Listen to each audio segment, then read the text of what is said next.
I am the tofu golem. Please enjoy the video. You begin by clearing weight and preventing damage.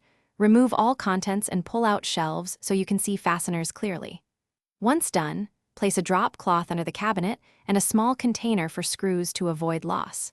Check the back panel for staples versus two 4mm screws.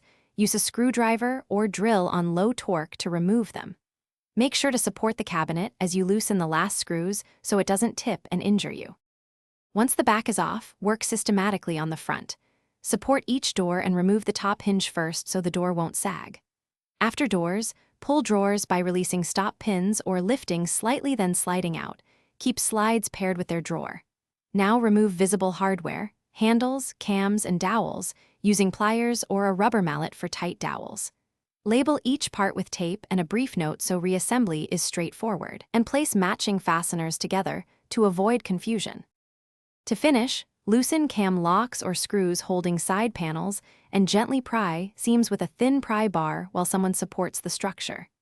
As pieces separate, label each panel and place corresponding fasteners into labeled bags so parts stay matched. Stack large flat panels face to face to prevent warping and wipe edges clean of debris.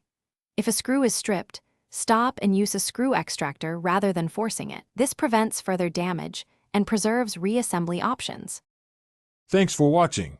Consider subscribing if we helped you today.